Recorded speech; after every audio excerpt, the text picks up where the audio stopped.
नमस्कार, मैं हूं सुशील बहुगुणा। दिल्ली के उप मुख्यमंत्री मनीष सिसोदिया को सीबीआई ने आबकारी नीति मामले में कल सुबह 11 बजे पूछताछ के लिए बुलाया है। सीबीआई मनीष सिसोदिया से पहले भी इस सिलसिले में पूछताछ कर चुकी है। उनके घर और बैंक लॉकरों तक की जांच की जा चुकी है। उधर आम आदमी पार्टी को पूरी आशंका है कि सीबीआई कल मनीष सिसोदिया को आबकारी नीति के सिलसिले में गिरफ्तार कर सकती है। इसमें सीबीआई ने कहा है कि घोटाला हुआ है। હવે તમારે चिंता करवानी जरूर નથી। તમારો ભાઈ આવી ગયો છે।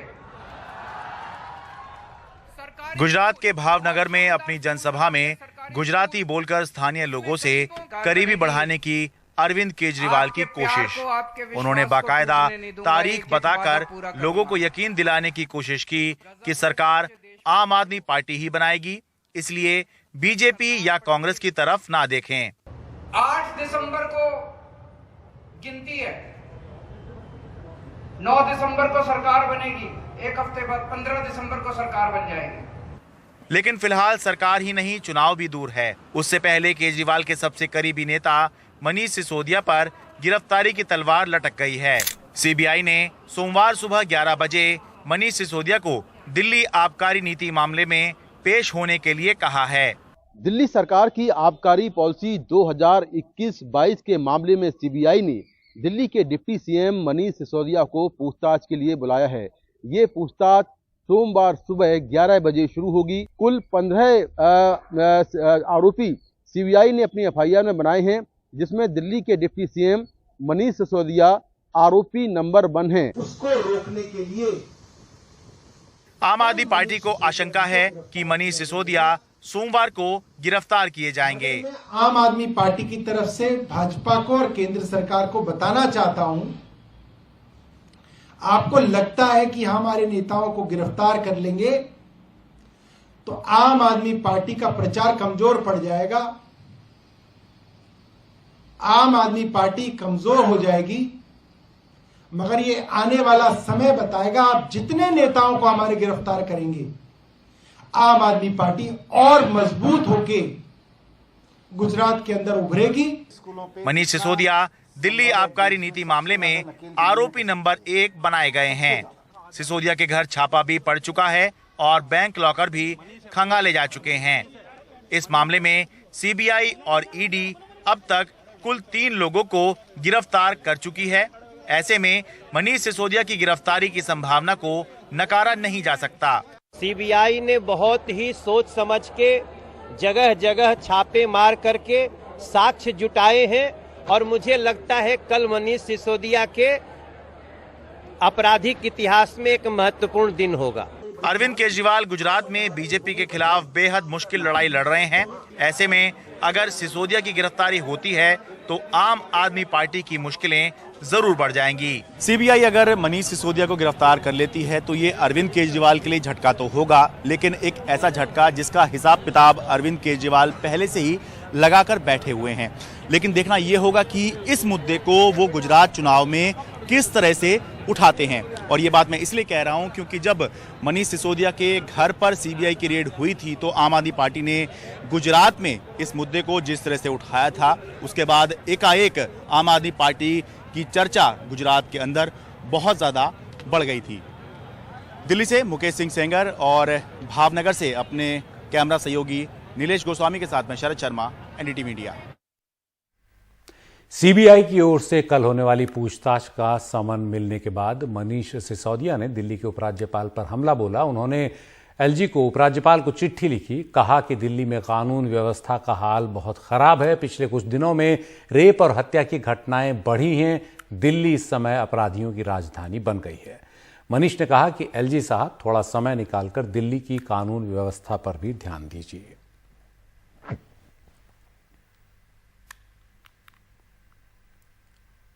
इंदौर में एक टीवी अभिनेत्री वैशाली ठक्कर की आज मौत हो गई। पुलिस के मुताबिक उन्होंने आत्महत्या की है। वैशाली के कमरे से पुलिस को एक सुसाइड नोट भी मिला, जिसमें उन्होंने कई परेशानियों का जिक्र किया है। कई टीवी शोज में वैशाली ठक्कर काम कर चुकी हैं और पुलिस का कहना है कि लग रहा है कि वैशाली ठक्कर को उनका एक पड़ोसी राहुल नाम का प्रताड़ित कर रहा था, इसलिए उन्होंने आत्महत्या जैसा कदम उठाया। पुलिस ने यह भी बताया कि राहुल के घर पर ताला लगा है।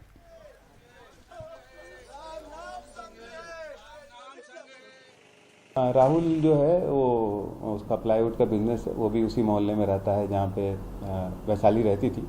और वैशाली का जो है, वैशाली के जो डायरी में जो पॉइंट्स है उसके हिसाब से ऐसा लगता है कि जो राहुल है उसने उसको परेशान किया था और उसके वजह से उसने इतना एक्सट्रीम स्टेप उठाया। हाँ, ऐसे भी है जो कि उसकी कहीं शादी होने वाली थी दूसरे लड़के से, मगर जो है वो उसमें भी राहुल जो है उसको परेशान कर रहा था, तो इसके कारण उसने शायद एक्सट्रीम स्टेप उठाया है। और राहुल अभी जो है उसके घर पे ताला लगा है, उसका वो यहाँ से अपने घर पे छोड़ के भाग गया है, तो उसको अभी लोकेट करके फिर उससे पूछताछ की जाएगी। उत्तर प्रदेश के संभल जिले में असदुद्दीन ओवैसी की पार्टी AIMIM के प्रदेश अध्यक्ष शौकत अली ने एक नफरत भरा बयान दिया है। हिंदू समुदाय के खिलाफ उन्होंने अभद्र भाषा का इस्तेमाल किया और इस मामले में शौकत अली के खिलाफ केस दर्ज हो गया है। हमारे सहयोगी सौरभ शुक्ला की रिपोर्ट। यकीनन हम दो शादी करते हैं तो दोनों बीवी को समाज में इज्जत देते हैं। तुम एक शादी करते हो, 3 रखेल रखते हो, किसी को नहीं बताते हो, ना उसको इज्जत देते हो। ये विवादित बयान सांसद असदुद्दीन ओवैसी की पार्टी AIMIM के यूपी प्रदेश अध्यक्ष शौकत अली ने यूपी के संभल में दिया है। शौकत ने यह जहरीला बयान संभल में शुक्रवार को AIMIM के कार्यक्रम में दिया। अब तक तुम बोलते थे, हम सुनते थे। शौकत अली सिर्फ यही नहीं रुका। शौकत अली ने कहा कि मुसलमानों ने 832 साल हुक्मरानी की, हिंदू हमारे सामने हाथ जोड़कर जी हजूरी करते थे। 832 साल हमने हुक्मरानी की है और तुम हमारे बादशाह के सामने अपने हाथ को पीछे बांध करके जी हुजूर करते थे। शौकत अली के ये विवादित बोल सोशल मीडिया पर वायरल हुए तो यूपी पुलिस ने शौकत अली के खिलाफ समाज में वैमनस्यता फैलाने और सांप्रदायिक सौहार्द खराब करने की धाराओं के तहत मुकदमा दर्ज किया है। संभल पुलिस के द्वारा एक वायरल वीडियो का संज्ञान लेते हुए शौकत अली, जो आजमगढ़ के रहने वाले हैं, इनके द्वारा संभल कस्बे में एक प्राइवेट कार्यक्रम के दौरान सांप्रदायिक सौहार्द बिगाड़ने वाली कतिपय बातें कही गई। इसका एक वीडियो सोशल मीडिया में वायरल हो रहा है। एक प्राइवेट व्यक्ति की तहरीर पर शौकत अली के विरुद्ध धारा 153A, 295A और 188 के अंतर्गत FIR पंजीकृत किया गया है। शौकत अली के इस बयान पर सियासत भी तेज हो गई है। मुसलमानों के खिलाफ नफरत भरे बयानों को लेकर बीजेपी को कटघरे में खड़े करने वाले ओवैसी अब खुद कटघरे में हैं। ऐसे मतलब घटिया किस्म की बयानबाजी करने वालों पर प्रतिक्रिया न लिया करे तो अच्छा रहेगा। लेकिन कुछ लोग देश में गिने चुने, अगर उंगलियों में गिनना हो तो गिन लीजिए, 5-7 लोग ऐसे हो गए हैं जिनको किसी न किसी बहाने मीडिया में बने रहना है और मीडिया में बने रहने के लिए ऐसे गैर जिम्मेदाराना बयान देते हैं जिनके खिलाफ कानूनी कार्रवाई होनी चाहिए। और वह इस प्रकार का बयान देने के बाद जिन राज्यों में रहते हैं उन राज्य की सरकारों की गलत नीतियों के कारण, तुष्टीकरण की नीति के कारण बचे रहते हैं, उनके खिलाफ कार्रवाई नहीं। विवाद बढ़ता देख शौकत अली ने अपनी सफाई दी है। शौकत अली ने कहा है कि उनके बयान का गलत मतलब निकाला जा रहा है। आपको मालूम है कि आज से 5 दिन पहले दिल्ली के अंदर एक साधु ने VHP का प्रोग्राम था, उसमें कहा कि मुसलमानों को चुन चुन करके मारना है।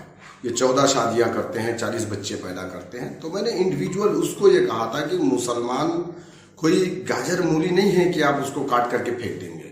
और दूसरी चीज मैंने उसके बयान पे ही ये बात कही थी कि जो ये कह रहे हैं कि हम अगर 2 शादी भी करते हैं तो शादियों में हम दोनों बीवी को सम्मान देते हैं, दोनों के बच्चे को अपना बच्चा समझते हैं।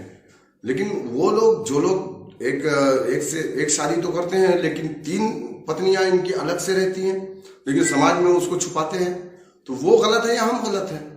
तो ये चीजें बार बार मुसलमानों को टारगेट किया जा रहा है। तो उस चीज को लेकर के मैंने उन लोगों को कहा है जो लोग ऐसा करते हैं। मैंने किसी धर्म विशेष को ये बात नहीं कही। तो ये साले साहब ने वहां खड़े। शौकत अली ने अपने भाषण में और भी कई विवादित टिप्पणियां की। शौकत अली ने पुलिसकर्मी को अपशब्द तक कह दिए।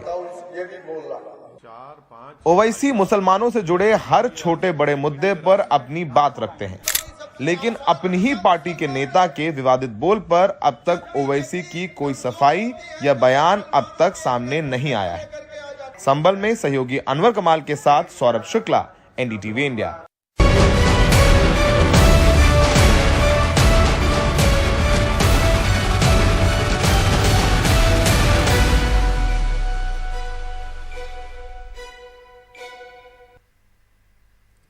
कई बार किसी अपराधी से शक्ल मिलना और नाम भी वैसा ही होना कितना मुश्किल बन सकता है, ये ग्रेटर नोएडा के उस कारोबारी से पूछिए जो अपनी पत्नी के साथ स्विट्जरलैंड रवाना हुआ था, लेकिन अबू धाबी एयरपोर्ट पर कनेक्टिंग फ्लाइट लेने से पहले पुलिस ने उसे पकड़ लिया।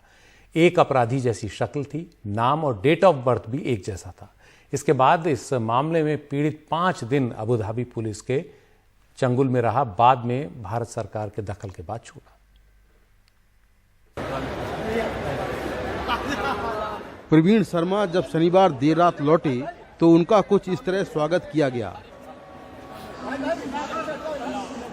प्रवीण 11 अक्टूबर को अपनी पत्नी और 50 लोगों के ग्रुप के साथ स्विट्जरलैंड घूमने गए थे, लेकिन जैसे ही वो कनेक्टिंग फ्लाइट लेने के लिए अबू धाबी एयरपोर्ट पर उतरे, उन्हें अबू धाबी पुलिस ने पकड़ लिया।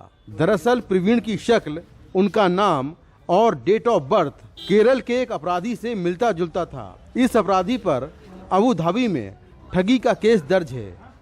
कई डिटेल मिलेगा कि मेरे सब जो मेरे पास थे स्पोन जो भी सामान था सब लेके रख लिए। उसके बाद उनके सीआईडी अफसर आया, उसने मुझे दिखाया कि ये प्रवीण कुमार सन ऑफ जो भी उस क्रिमिनल का रहा होगा फादर ने, वो बताया कि मैंने कहा कि ये मैं नहीं हूँ, ये मेरा नाम है प्रवीण कुमार, पिता का नाम है राजेश से, कि नहीं आप पे तो यहाँ चार्जेस है और आप ना ये गलत कह रहे हैं, इसमें आप पे धोखाधड़ी इस तरह के क्रिमिनल चार्जेस है, सेक्शन लगा हुआ है, तो आप बताइए आप क्यों आए, कैसे आए और ये क्यों किया, सब चीजों के बारे में उन्होंने मुझे पूरा इंटरोगेट किया।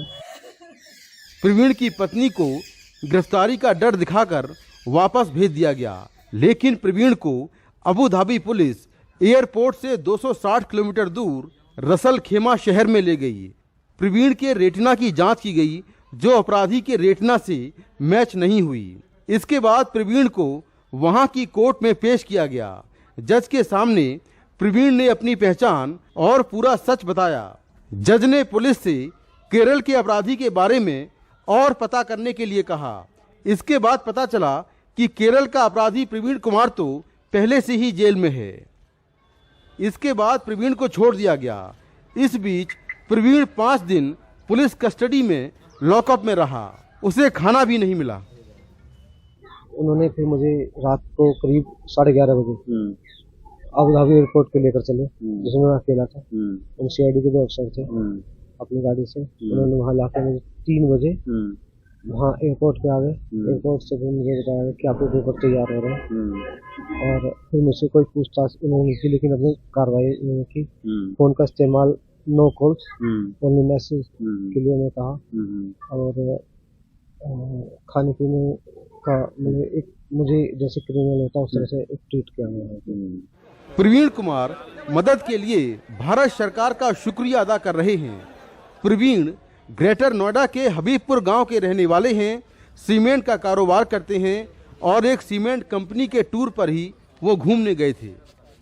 नाम, चेहरा और डेट ऑफ बर्थ का मिलना कहने को तो ये संयोग है, लेकिन प्रवीण के लिए ये आफत बनकर आया और उन्हें कई दिन जेल में गुजारने पड़े। फिलहाल वो अपने देश वापस लौट आए हैं और अब राहत की सांस ले रहे हैं।